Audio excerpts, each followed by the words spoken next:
here let the mark price is equal to x। मान लीजिए कि मार्क प्राइस कितना है उसका x दिया गया है, ठीक है, और इसमें जिसमें वो बेचा जा रहा है सेलिंग प्राइस वो दिया गया है SP। Selling price SP is given 1600 rupees, 1600 rupees में वो बेचा जा रहा है, ठीक है, और डिस्काउंट दिया जा रहा है इसमें डिस्काउंट। तो यहां हमारे पास जो है दैट इज इक्वल टू 20% का डिस्काउंट दिया। कितना डिस्काउंट दिया गया है? 20% का। और हमें जो है क्या है, मार्क प्राइस निकालना है।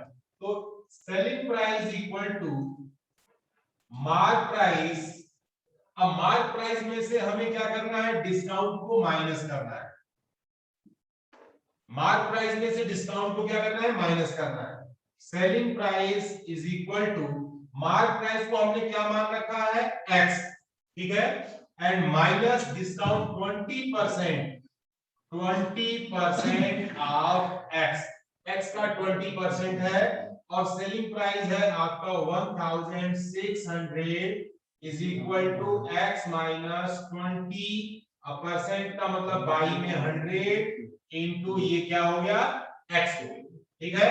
अब हम इसमें से 0 से 0 कट कर लेते हैं, और ये हमारे पास हो गया 1600 is equal to 10x minus 2x by में 10 को इधर ट्रांसफर करेंगे, 161030 here का 8x, so x is equal to 1600 divided by 8, so here x equal to 200।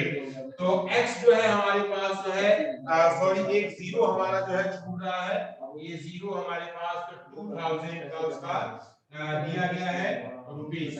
तो ये हमारे पास जो है 2000 रुपीस में वो हमारा स्केट्स जो है उस पर प्रिंट लिखा गया है, और उस 2000 पर हमें 20% डिस्काउंट देने के बाद उसकी सेलिंग प्राइस 1600 रुपीज जो है होगी। क्लियर हो गया सबको? किसी के मन में कोई भी क्वेरी इस क्वेश्चन से रिलेटेड है? मैं क्वेश्चन एक बार रिपीट कर दे रहा हूं। अरुण एक नाम है, अरुण जो है एक पेयर ऑफ स्केट्स को खरीदता है जहां पर शॉपकीपर उसे 20% का डिस्काउंट देता है, और इफ अमाउंट पे वह अरुण ने जो है जो अमाउंट पे किया है वो अमाउंट है वो है 1600 रुपीज, ठीक है। हम मान लेते हैं हमसे पूछा जा रहा है कि उस आर्टिकल पर, उस स्केट्स पर कितना मार्क प्राइस लिखा गया था। तो हमने मान लिया कि let the mark price x, selling price 1600 and discount is 20%, selling price equal to mark price minus discount SP। हमने सॉल्व किया, इस रिजल्ट को आपके सामने लिखा, तो हमें निकल करके आया कि उसका मार्क प्राइस कितना होगा, 2000 रुपीज होगा, जिसमें वो जो है 20% डिस्काउंट देगा, तो उसका सेलिंग प्राइस जो है 1600 रुपीज होगा। किसी के मन में कोई भी डाउट हो, कोई भी क्वेरी हो, बेझिझक निसंकोच पूछिए, क्योंकि बेटा देखो जब आप क्वेश्चन करोगे तभी चीजें आपको क्लियर होंगी, ठीक है। आपको ये क्वेश्चन किसी और मेथड से आता होगा, लेकिन जो है जो हमने बिल्कुल क्वेश्चन के लैंग्वेज के अनुसार हम इक्वेशन को जनरेट करके आपको हम इस तरीके से आपको बता रहे हैं, ताकि ये जो है, क्योंकि ये प्रोसेस हर क्वेश्चन में अलग अलग बताया जाए तो कंफ्यूजन क्रिएट होता है। एक प्रोसेस से हम सब जगह यूज करते हैं तो हमें जो है कंफ्यूजन नहीं होता है कि वर्क हमें मालूम होता है कि हमें वर्क करना है। एक क्वेरी आ रही है सिद्धार्थ की। सिद्धार्थ भैया पूछिए question. First your video should be on, video on करें फिर उसके बाद क्वेश्चन पूछें। सिद्धार्थ सर एक बार फिर से समझा दीजिए। एक बार फिर से समझा दे। अरुण ने जो है मान लीजिए कि स्केट्स के ऊपर जो है ये x रुपीज प्रिंटेड है, ठीक है, उसका जो है उसे खरीदने के लिए डिस्काउंट सब हटा करके उसे वह जो है 1600 यानी 1600 रुपए में उसे जो है वो स्केट्स पड़ा, ठीक है, और दुकानदार बताया उसको कि वह 20% का डिस्काउंट दिया है। तो अब उसको जो है फाइंड करना है कि वो मार्क प्राइस कितना होगा। तो फॉर्मूला होता है selling price equal to mark price minus discount. Mark price में से डिस्काउंट को घटाया जाएगा, ठीक है। तो हम 20% ऑफ एक्स को हम उसमें से माइनस कर रहे हैं, इसको सिंप्लीफाई किए, एक्स की वैल्यू हमारी 2000 रुपीज आ गई और आसानी से। अभिनव चौधरी भी कुछ पूछना चाह रहे हैं, वीडियो ऑन करें और फिर बोलिए बेटा, वीडियो ऑन करिए अभिनव चौधरी। यस सर बोलिए। सर आप लेटे सर बेटा, लेट के नहीं पढ़ना है, पढ़ना हमेशा जो है बैठ के बेटा, sit properly. Sir network problem हो रहा है आपका, मतलब ये नहीं दिख रहा, ये नहीं दिख सॉल्यूशन रहा, नहीं ओके दिख बेटा रहा। कोई बात नहीं।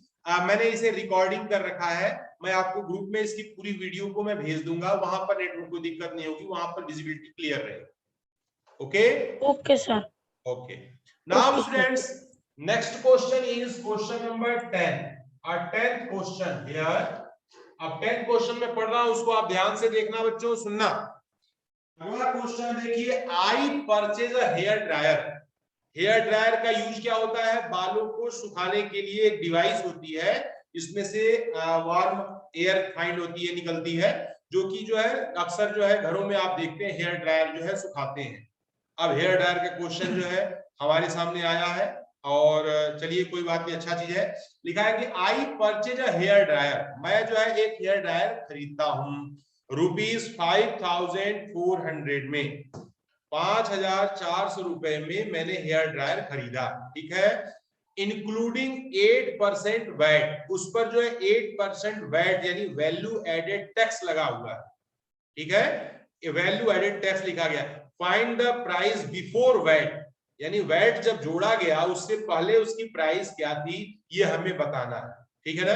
जैसे आज आप लोग देखते होंगे कि सभी जगह जो है आप लोग बोलते हैं कि पेट्रोल बहुत महंगा हो गया है, डीजल बहुत महंगा हो गया है, तो पेट्रोल जो है जो रॉ मटेरियल से कच्चा जो तेल आता है वो तेल जो है सस्ता है, लेकिन जो है यहाँ पर जो है सेंट्रल गवर्नमेंट उस पर टैक्स लगाती है, फिर उसके बाद स्टेट गवर्नमेंट उस पर टैक्स लगाती है, वो सब जोड़ने के बाद तब ये प्राइस जो है ऊपर पहुंच जाता है, ठीक है ना। तो आप लोग बोलते हैं, कई बार आप लोगों ने साइट पे भी देखा होगा कि जो है इस कंट्री में पेट्रोल की कीमत इतनी है, पाकिस्तान में पेट्रोल की कीमत इतनी है, नेपाल में पेट्रोल की कीमत इतनी है, हमारे देश में पेट्रोल की कीमत इतना आसमान क्यों छू रही है। पेट्रोल तो बिल्कुल रेट सेम है, लेकिन जो है बेटा क्या होता है ना, उस पर टैक्स लगे हुए हैं, यानी सेंट्रल गवर्नमेंट भी पेट्रोल टैक्स ले रही है, जितना होता है उसके बाद स्टेट गवर्नमेंट भी उस पर टैक्स लगाई हुई है, और वो टैक्स की मात्रा जो है उसके रेट को इतना हाई फाई कर दिया जाता है।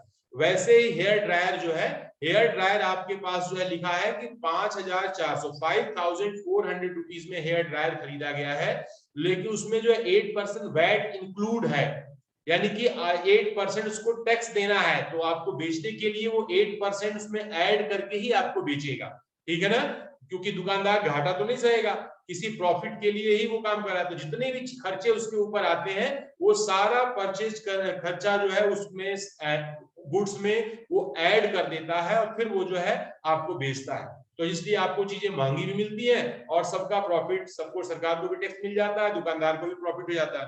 तो आइए स्टार्ट करते हैं। तो पहला हमारे पास जो है यहां लिखा गया है सेलिंग प्राइस। सेलिंग प्राइस, जो हेयर ड्रायर की सेलिंग प्राइस है वो है ₹5400, सॉरी टू से 400 रुपीज, और उस पे वैट कितना लगा गया है, VAT value added tax VAT, ठीक है। अब इसके जगह पे अब GST भी लगनी शुरू हो गई है, तो पहले वैल्यू एडेड टैक्स जुड़ता था, वैट इक्वल टू हो गया 8%, उस पर क्या लगा है, वैट लगा, ठीक है। तो हमें बताना है find the price before VAT, तो यहां लिखेंगे let the price before VAT is equal to ₹X। मान लीजिए कि वैट से पहले उसकी प्राइस कितनी थी, X थी। अब हम काम शुरू करते हैं, ठीक है। तो ये तो जो हमारा जो सेलिंग प्राइस है, सेलिंग प्राइस इक्वल टू यहां पर जो है उसकी जो प्राइस है, यानी कि जो कॉस्ट प्राइस है और प्लस वैट, हम जो है ये वैट जो है ऐड हो रहा है, ठीक है। सेलिंग प्राइस हमारा है 5400 rupees, this is a 5400 rupees, cost price हमारी मान लीजिए X है, और वैट लग रहा है 8% ऑफ X, एक्स का 8% इस पर जो है वैट हमारा लग रहा है। अब हम इसमें जो है that is equal to 5400 equal to x plus 8/100 x। ठीक है, इसको हमने जो है और इसको सिंप्लीफाई करेंगे 5400 equal to 100x plus 8x by में 100। ये 100 हमारा इधर मल्टीप्लाई होगा 5400 into 100 is equal to 108x। ठीक है, 108 को हम डिवाइड करेंगे 540000 बाई में 108x x की वैल्यू हो गई। अब इसको हम जो है सिंप्लीफाई करते हैं। ठीक है, तो सिंप्लीफाई करते समय यहां पर हम देखेंगे, थोड़ा सा इसको कट करते हैं। तो यहाँ हमारे पास जो है दैट इज इक्वल टू 3 3 जा 9 3 6 जा एंड हियर 3 1 जा 3 8 here the 040 is equal to x 18 से ये कटेगा 2 बार में और यहाँ पर हो गया 40 और यहाँ पर that is equal to x equal to 10,000 divided by 2 that is equal to x equal to rupees 5,000। 5,000 रुपए का जो हेयर ड्रायर है उस पर 8% वैट जोड़ दिया गया है, तो उसकी प्राइस जो है 5,400 रुपीस हो गई है। ठीक है, this is the 5,400 rupees, this is the selling price included VAT. इसमें वैट इंक्लूड है, जोड़ दिया गया है। ठीक है ना, तो हमें मालूम करना है कि बिना वैट के इसकी प्राइस क्या होगी। तो हम जो है क्या करते हैं, पहले इसकी बिफोर वैट के हम मान लेते हैं इसकी प्राइस कितनी है, x है, और तो हमने जो है selling price equal to cost price plus VAT हमने इसमें ऐड किया, इसे हमने सिंपलीफाई किया है। सिंपलीफाई करने के बाद जो x की वैल्यू निकल करके आ रही है वो x की वैल्यू है 5,000 रुपीस। जो हेयर ड्रायर हमारा जो है 5,400 का था बिफोर वैट, वह जो है 5,000 रुपीस का होगा। किसी को इस क्वेश्चन के अंदर कोई भी डाउट लगता है तो वे अपना हैंड रेज करेंगे, मैं उनको अनम्यूट करूंगा और उनके क्वेश्चन लेकर के उन्हें समझाऊंगा। किसी के मन में भी कोई भी क्वेश्चन है तो वे पूछ सकते हैं बेटा। यस, एक दो क्वेरी आ रही है भैया, सिद्धार्थ की क्वेरी आ रही है। सिद्धार्थ बोलिए सर ये वैट क्या है? वैट एक बार बता दो। वैट क्या होता है? Value added tax. जैसे मान लीजिए ना, सरकार कहती है कि अगर आप जो है इलेक्ट्रॉनिक डिवाइस, जैसे मान लीजिए कि आज हमारे देश का जो है चाइना के साथ रिलेशन अच्छा नहीं है, क्योंकि चाइना केवल जो है सस्ते सामान हमें दे करके हमें जो है लूटता है, हमें बेवकूफ बनाता है। तो चाइना से जो प्रोडक्ट आ रहे हैं, जैसे समझाने के लिए आपको बता रहा हूँ, चाइना से जो प्रोडक्ट आ रहे हैं वो सस्ते होते हैं, तो हमारे देश के जो लोग हैं, हमारे देश में जो मैन्युफैक्चर हो रहा है वे चीजें जो है बिकती नहीं है। ठीक है ना, हमारे देश चाइना के सस्ता सामान लोग खरीदेंगे। मान लीजिए कोई भी चीज आप जो है 10 रुपए का चाइना का सामान खरीदते हैं और इंडियन वही गुड्स जो है आपका 15 रुपए या 20 रुपए का है, तो आप 15-20 वाला क्यों कर देंगे? सस्ते में काम चलाएंगे, 10 रुपए में खरीदेंगे, तो इससे प्रॉफिट चाइना को होगा। तो अब भारत के जो रिलेशन बिगड़ गए, तो भारत ने क्या किया कि चाइना पर क्या कर दिया, उस पर टैक्स लगा दिया कि आप ये सामान आप बेचिए, हम बेचने से रोक तो नहीं सकते, लेकिन अगर आप अपना सामान बेचेंगे तो आपको इतना परसेंट टैक्स देना पड़ेगा। अब चाइना अपना सामान बेचेगा, टैक्स तो देगा, इंडिया को देगा, भारत सरकार को देगा, गवर्नमेंट को देगा, वो टैक्स भारत सरकार लेगी। तब जो टैक्स देगी तो टैक्स के अमाउंट को अपने गुड्स में वो ऐड करके आपको बेचेगा। तो जो सामान उसका सस्ता मिल रहा है वो सामान भी, चाइना का सामान भी 15 रुपए का मिलेगा, भारत का सामान भी 15 रुपए का मिलेगा। तो हमारे देशवासियों के माइंड में ये बात आ जाएगी कि हम जो है चाइना का सामान क्यों खरीदें, ये बेकार होता है, चल गया तो ठीक है, नहीं चला तो गिरेगा, सामान खराब हो जाता है। और इंडिया का सामान कम से कम दूर जो है हमारे देश का पैसा हमारे भारत में रहेगा, तो इसलिए जो है इंडियन सामान जो है हम खरीदते हैं। ठीक है बेटा, तो इसे वैल्यू एडेड टैक्स है, उस पर गुड्स पर जो है हम जो है वैल्यू ऐड कर देते हैं, कुछ टैक्स लेते हैं कि आप बेचोगे तो मेरे को इतना चार्ज देना पड़ेगा, तभी आप बेच सकते हो, अदरवाइज जो पुलिस आएगी सब सामान जब्त करके चल देगी। जैसे देखा होगा आपने नैनीताल में जो माल रोड पर जो है जो ऐसे बिछा करके बेचते हैं, पुलिस वाले आते हैं जल्दी जल्दी इसको समेट करके क्या करते हैं, बांध देते हैं और भाग जाते हैं। उसमें क्या होता है कि वो जो है गवर्नमेंट को कोई टैक्स नहीं देते, वहां बेचना अलाउ नहीं है, लेकिन फिर भी जो है वो बेचते हैं। ठीक है ना, तो वे जो है गैर कानूनी बेचते हैं। तो इसलिए जो है पुलिस का डर रहता है। तो ये चीज है, वैल्यू एडेड टैक्स सामान को बेचने के लिए सरकार से टैक्स लेती है। और ध्रुव तेजस बोलिए बेटा, कुछ प्रॉब्लम है आपको? तो चाइना में क्यों सस्ता मिल रहा है? जो चाइना में बन रहा है वही तो इंडिया में बन रहा है, माल तो सर एक ही जगह से आ रहा है। हाँ, आप जो बिल्कुल सही कह रहे हैं। देखिए क्या होता है ना कि जो चाइना की कंट्री है ना, वो टोटली उनकी गवर्नमेंट बिजनेस पर्पस से, बिजनेस माइंडेड गवर्नमेंट, वो जो कहीं भी किसी भी कंट्री से कोई रिलेशन बनाती है तो वहाँ रिलेशन का सीधा सा मतलब होता है कि वो उनके बिजनेस को जो है प्रॉफिट हो, उनका बिजनेस वहां पर फैले। जो जिस देश में मान लीजिए वो अपने पड़ोसी देश में वहां पर बगल में पाकिस्तान की हेल्प करता है, श्रीलंका की हेल्प करे, नेपाल की हेल्प करे, कहीं की हेल्प करता है, तो हेल्प नहीं करता है वो, जो है अपने सामान, अपने घटिया लोकल सामान उनको बेचने के लिए वहां एटमॉस्फेयर तैयार करता है और वो है अपने प्रॉफिट कमाता है। ठीक है ना? तो जैसे मैक्सिमम चीजें जो है भारत पर जो है चाइना से आती है। ठीक है ना? मोबाइल, सभी मोबाइल्स आप देखोगे जो है सारे प्रोडक्ट चाइना से आते हैं, भारत में केवल असेंबल होते हैं। तो इंडियन गवर्नमेंट ने कहा कि आप बेचो, मना नहीं कर रहे हैं, लेकिन भैया इतना आपको टैक्स देना पड़ेगा।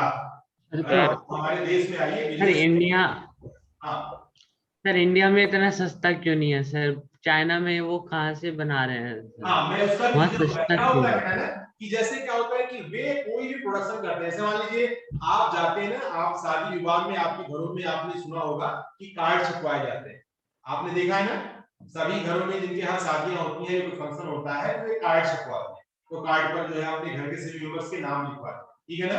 तो आप कार्ड छपवाने जाएंगे तो आप देखेंगे कि कार्ड वाले के पास आप जाएंगे, आपसे बोला जाएगा, पूछा जाएगा कि जो है आपको 100 कार्ड ही छपवाने हैं, हमारे लोग मेंबर कम है, हम 100 कार्ड छपवाएंगे। तो बोलेगा कि आप कम छपवाएंगे तो आपको महंगा पड़ेगा, क्योंकि सारा काम धाम हमें करना पड़ेगा, वो कार्ड महंगा पड़ेगा। और आप जो है वही कार्ड जो है 1000 की क्वांटिटी में आप छपवाएंगे तो आपको जो है 100 वाले से सस्ता पड़ेगा। चाइना से यही करता है, चाइना की पॉपुलेशन बहुत ज्यादा है, वहां की मैन पावर बहुत ज्यादा है, वो इतना बल्क में प्रोडक्शन कर देता है कि वो जो है उसके लिए सिरदर्द हो जाता है।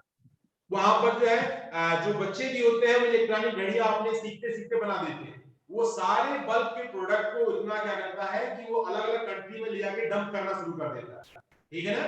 तो डंप कर देता है तो इतने बल्क मात्रा में है, उसको कहीं ना कहीं मार्केट में खपाना है, तो जो है जो चीज उसकी जो है इतने बल्क में बनाने पर उसकी कास्ट बहुत सस्ती पड़ती है। ठीक है ना?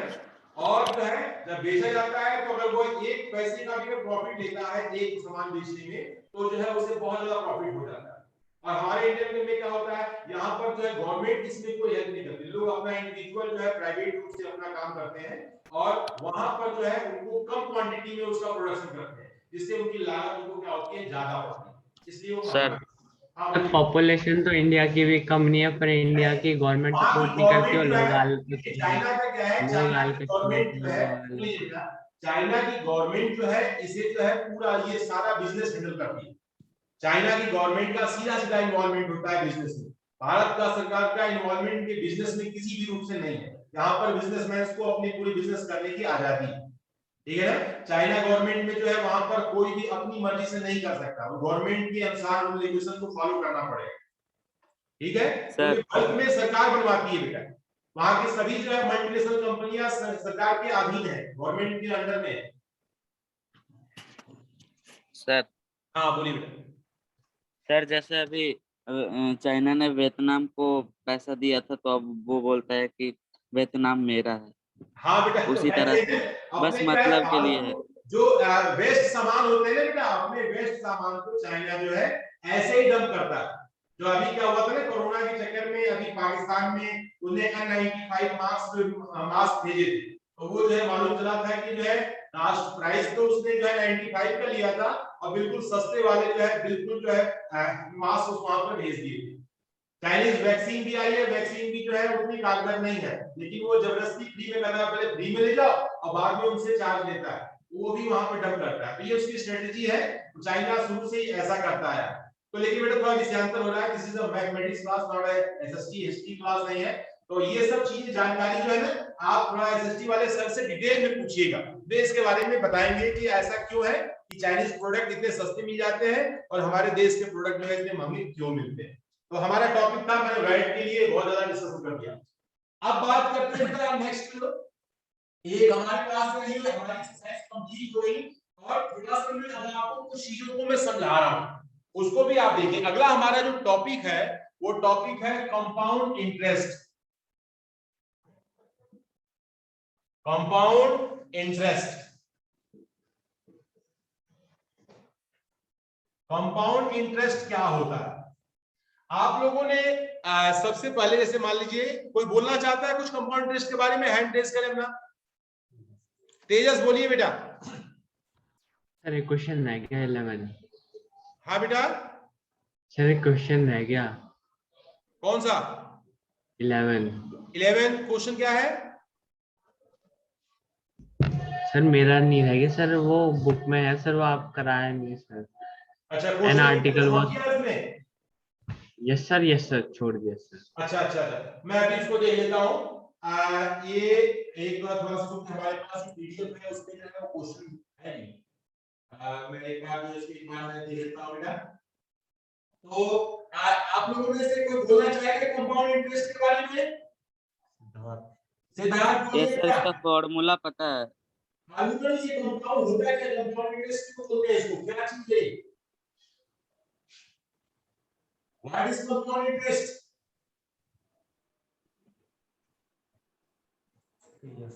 तेजस बोलिए बेटा। चक्रवर्ती ब्याज, चक्रवर्ती ब्याज। चक्रवर्ती क्यों ब्याज बोलते पे हैं बेटा? ब्याज, आपने ब्याज पे चक्रवर्ती ब्याज देखा है, लगाना अच्छी बात है। सर, इसको चक्कर चक्रवर्ती घुमा ब्याज क्यों के, बोलते हैं? सब ब्याज का चक्कर घुमा के सर, जो प्रिंसिपल है मतलब उसका चक्कर घुमा के और फिर उसी पे ब्याज लगाना सर। अच्छा अच्छा, ये मैं थोड़ा सा बहुत इजी लैंग्वेज में इसको समझाने की कोशिश कर रहा हूं मैं। देखिए होता क्या है कि जैसे हमने, आप देखते हैं ना कि सूद ब्याज पर आपने सुना होगा ना, गांव में जो साहूकार होते थे, स्टोरीज वगैरह में सुना होगा, फिल्मों में आपने देखा होगा कि वे क्या करते थे कि गरीबों को पैसे, जैसे नीडेड जो लोग होते हैं ना, जिनको जरूरत होती है पैसों की, तो वे जो है बड़े बड़े साहूकारों से पैसे लेते हैं। ठीक है ना? जैसे मान लीजिए उनके घर में कोई फंक्शन पड़ गया या कोई कार्यक्रम पड़ गया या कोई उनके घर में बीमार पड़ गया, उनके पास पैसे नहीं है, तो पैसे की जरूरत को पूरा करने के लिए क्या करते थे, वे जो है बड़े बड़े साहूकारों से, बिजनेसमैन से पैसे लेते। साहूकार भी कहता था कि पैसे तो मैं तुमको दे दूंगा, लेकिन मैं ऐसे नहीं दूंगा, ठीक है ना, तो मैं इस पर कुछ इंटरेस्ट लूंगा भाई। अगर मान लीजिए आप मुझसे 100 रुपए लेते हैं, तो 1 साल का मैं जो है इस पे 10 रुपीज जो है आपका क्या लूंगा, इंटरेस्ट लूंगा। तो यानी अगर 1 साल के बाद आप चुकाएंगे तो आप जो है 10 रुपीज जो है, हमें 100 रुपीज तो आप देना ही देना है, साथ में आपको 10 रुपीज और देना पड़ेगा। तो वहां पर ये सिंपल इंटरेस्ट में मामला आ गया, बहुत सिंपल, सीधा सीधा हिसाब था। अब उसके बाद जो है मान लीजिए ड्यूरेशन बढ़ रही है, लेकिन वो परसेंटेज में बोलते हैं। हाँ परसेंटेज बोलते हैं, वो तो मैं परसेंटेज में अभी सिंपल लैंग्वेज में समझाने के लिए मैं आपको बता रहा हूँ, ठीक है। अब मान लीजिए कि अब जो है ये सिंपल बात हो गई कि मैं 1 साल में आप चुकाओगे तो आप 10 रुपए मुझे ब्याज के रूप में दोगे, 2 साल में चुकाओगे तो ये 10 रुपए इधर भी हो रहे हैं, 10 रुपए और दे दीजिएगा, हमें 20 रुपीज दे दीजिएगा। तो इसे बोलते हैं सिंपल इंटरेस्ट। सिंपल एक यानी फिक्स चार्ज था, हर साल का, 1 साल का है 10 रुपए है तो अगले साल का भी वो 10 रुपए ही होगा, और उसके अगले साल मान लीजिए 3 साल में चुका रहे हैं तो 10 30 रुपीज चुकाना पड़ेगा। इसको बोलते हैं सिंपल इंटरेस्ट, ठीक है। लेकिन जो है जब बाद में देखा गया कि ये कुछ लोग जो है इसे अपने बिजनेस के पर्पज से करने लगे। बिजनेस के पर्पज का मतलब कि मार्केट से पैसा उठाते थे अपने बिजनेस कमाने के लिए, तो वहां देखे कि पैसे का यूज वो अपने कमाने के लिए करने लगे। तो जो देने वाले जो पैसा थे, बैंक्स जो थे, उन्होंने समझ लिया कि जो है ये तो अपनी कमाई कर रहे हैं, तो उसमें क्या करना है, उन्होंने इसे जो है ब्याज पर ब्याज लगाने का ड्यूरेशन बना दिया। यानी कि अगर आपको बोल दिया कि 2%, मान लीजिए किसी अमाउंट का 2% 10 रुपीज हो रहा है, ठीक है, तो मान लीजिए 1 साल में आपके 100 रुपए का 2% कितना होगा, 100 इंटू 2/100, 2 रुपए, ठीक है। अब फिर उसके बाद अगले साल आप देंगे तो वो 100 रुपीज की जगह अब क्या हो जाएगा अमाउंट आपका 102 रुपीज। तो 102 रुपीज का फिर से 2% देंगे तो वो ब्याज तो ऑलरेडी इंक्लूड है, ब्याज के ऊपर फिर से ब्याज पड़ा आपको, फिर अगले अमाउंट में फिर ब्याज आपका डबल हो गया। आपने सुना होगा कि कोई बैंक में आपने कोई फिक्स डिपॉजिट किया है तो आपने सुना होगा ना कि 5 ईयर में या 7 ईयर में वो पैसा डबल हो जाता है। वो डबल कैसे होता है, पहले साल उसका इंटरेस्ट मिला, फिर उस इंटरेस्ट पर एक बार और इंटरेस्ट मिला, तो अगला इंटरेस्ट जो है ज्यादा होगा। फिर अगले साल जो है होल क्वांटिटी पर फिर से इंटरेस्ट मिला, अमाउंट बढ़ती जाएगी तो इंटरेस्ट की भी क्वांटिटी क्या होगी, बढ़ती जाएगी। तो वो बढ़ते बढ़ते क्या होता है कि 7 ईयर 8 ईयर में आपका जो 100 रुपए थे वो इंटरेस्ट जुड़ते जुड़ते वो कितना हो जाएगा, 200 रुपीज हो जाएगा, यानी जस्ट डबल हो जाता है।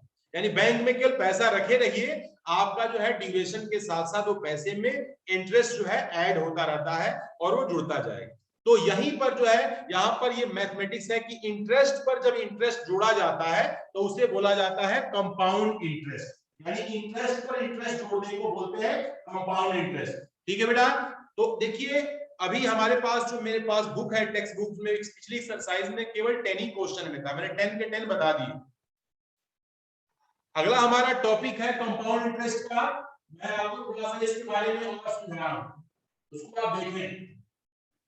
तो अब एक मैं यहां लिखा गया है, सिंपल इंटरेस्ट की डिफिनीशन बुक में लिखी गई है, interest is a extra money paid by the institution like bank और post office on money deposit with them.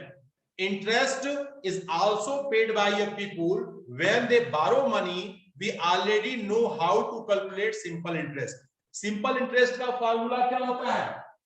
Simple interest का फार्मूला होता है, सिंपल इंटरेस्ट को P into R into T by में 100। ये क्या है, सिंपल इंटरेस्ट है। P इसमें क्या होता है, प्रिंसिपल अमाउंट होता है, ठीक है। R क्या होता है, रेट होता है, 2%, 3%, 4%।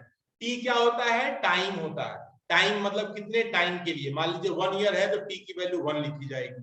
2 ईयर का सिंपल इंटरेस्ट निकालना है तो PR इंटू 2 लिखा जाएगा। जितने का हम निकालना है उतने की वैल्यू को हम जो है सिंपल इंटरेस्ट से निकालते हैं।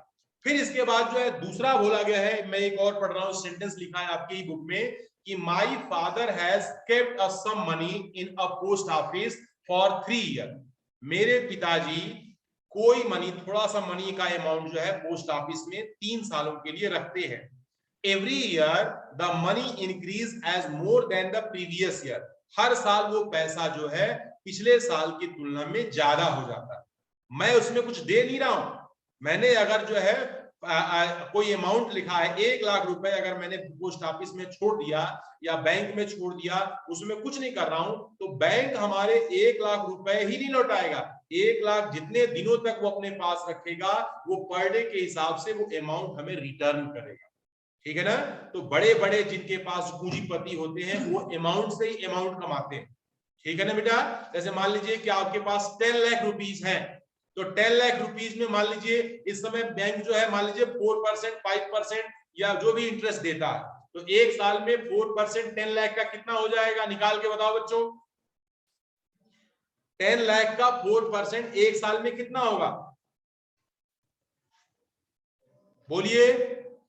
आपके सामने मैंने फार्मूला लिखा हुआ है, सिंपल इंटरेस्ट बताइए। अभी सभी लोग एक बार वीडियो ऑन करें और थोड़ा सा इसमें पार्टिसिपेट करें बच्चों।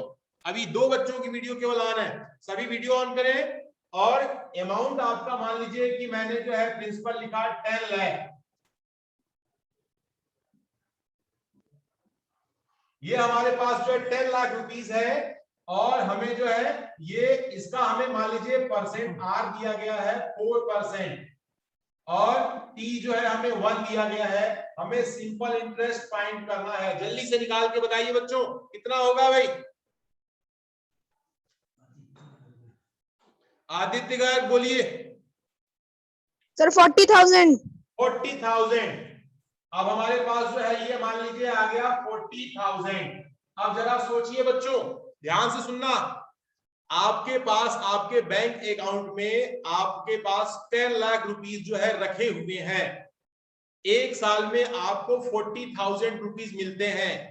आपका 10 लाख रुपए कहीं गया नहीं है। 10 लाख के अलावा 40,000 रुपीस जो है बैंक आपको पे कर रहा है। क्यों? क्योंकि आपने ये अमाउंट बैंक में रखा हुआ। आप समझ रहे हैं चीजों को। तो आपने ये 40,000 रुपीस एक साल में कमा लिए कि नहीं कमा लिए? आपको कौन सा बिजनेस करना पड़ा? यस बोलिए बेटा। आदित्य गर्ग बोलिए। सर बैंक हमें इंटरेस्ट दे रहा है क्योंकि हमने अपने पैसे बैंक को दिए हैं। बैंक को दिए हुए, रखने के लिए दिए हुए हैं, बैंक खर्च थोड़े कर रहा है हमारे पैसे। मैं अगर आज चाहूंगा कि मैं अपने 10 लाख रुपीज को वापस ले लूं तो मैं आज वापस ले सकता हूं, लेकिन मैं वापस क्यों लूंगा? हमें तो प्रॉफिट है ना। Sir yes sir. हाँ बोलिए बेटा। तो बैंक को क्यों रखना, उसको तो रखना ही है सर, रख तो कोई भी सकता है, उसका कुछ तो प्रॉफिट हो रहा होगा, वरना सर वो 40,000 रुपए फ्री में तो देगा नहीं सर। हाँ फ्री सर में कुछ नहीं तो देगा। हो रहा बेटा होगा। क्या करता है बैंक, क्या करता है कि बैंक अपने पैसे को ना कुछ शेयर जो होता है, क्योंकि उसे मालूम होता है कुछ परसेंट शेयर को शेयर मार्केट में लगाता है, कुछ पर्टिकुलर उनके बिजनेस है, एयरलाइंस में यूज होता है, रेलवे में इन्वेस्ट करता है, बैंकिंग सेक्टर में, गोल्ड में इन्वेस्ट करता है, अलग अलग जगहों से वो प्रॉफिट कमाता है। और जैसे आप जो है बैंक से कोई लोन लेते हैं ना, जैसे मान लीजिए आपको कार खरीदनी है, तो आज मैक्सिमम 99% लोग जो है कार जो है लोन पर उठाते हैं, ठीक है ना। तो कार आप जो खरीदते हो, कार की कास्ट जो है 5 लाख रुपीज, 6 लाख रुपीज जो भी है आप पे करोगे, साथ साथ जो है आपको उस पर इंटरेस्ट भी करना पड़ेगा, 7%, 8% इंटरेस्ट भी आपको पे करना पड़ेगा। तो आप भी तो, आप जब लेते हो तो आप भी पे करते हो, जब बैंक लेगा तो बैंक भी आपको पे करेगा। समझ रहे मेरी बात को? मैक्सिमम लोग बैंक से बिजनेस के लिए लोन लेते हैं, तो लोन में वे भी इंटरेस्ट चुकाते हैं, और लोन देने के लिए बैंक जो है, जहां अमाउंट आप ही का पैसा दूसरों को बांटता है, वो बिजनेस कर रहा है ना, बैंक सिक्योर बिजनेस कर रहा है, तो बैंक को कहीं लॉस नहीं है। वो बैंक अपने एम्प्लॉय की सैलरी भी इसी इंटरेस्ट से निकालता है, बैंक जो है अपने आसपास खर्चे होते हैं वो भी इसी अमाउंट से निकालता है, इंटरेस्ट से निकालता है। बैंक के जो है, बैंक की बिल्डिंगें आप देख रहे हो, बिल्डिंगें बैंक कहां से बना रहा है? वे जो आपके लोन लिए गए अमाउंट का जो पैसा है, वो आप जो इंटरेस्ट के रूप में जो आप देते हो, तो वो पैसा, वो अमाउंट जो है वो बैंक इन चीजों में खर्च करता है। ठीक है बेटा? तो ये चीजें, और किसी का मन में कोई डाउट्स है तो पूछ सकता है भाई। अगर मान लीजिए यहां पर किसी के पास जो है 1 करोड़ रुपीज है, 1 करोड़ रुपीज है, वो बैंक में रखा है, तो उसकी मंथली सैलरी तो वैसे ही बन रही है। तो बड़े बड़े जो पूंजीपति होते हैं, जिनके पास अमाउंट बहुत बड़ी मात्रा में होता है, वे उस पैसे को बैंक में रख देते हैं, और बैंक से ही उनको बहुत ज्यादा उनके खर्चे निकलते रहते हैं। तो इसलिए जो है, ये कुछ भैया कुछ क्वेश्चन पूछ रहे हैं, देखो भैयाओं की क्वेश्चन आ रही है। सार्थक चिल्लर, आस्क योर क्वेश्चन बेटा। जी सर। हाँ बोलिए सर। सर मैं ये जो अभी आप सर जो अभी आपने बताया ये दोबारा बता दीजिए एक बार। बिल्कुल सर, ये सिंपल इंटरेस्ट है। सिंपल इंटरेस्ट होता है principal into rate into time by में 100, ठीक है। तो यहाँ पर प्रिंसिपल अमाउंट मैंने कहा कि 10 लाख रुपीज है, इंटरेस्ट मैंने जो है सेविंग अकाउंट का 4% मान के चला मैंने, तो 4% सेविंग अकाउंट में इतना इंटरेस्ट आपको मिल जाएगा। अगर आप एफडी करेंगे तो उसका इंटरेस्ट रेट और ज्यादा है, ठीक है ना। अगर आप इतने अमाउंट बैंक से लेंगे तो बैंक आपसे 10% और 12% के रेट से चार्ज करता है, और आपको कम परसेंट के रेट पर आपको देता है।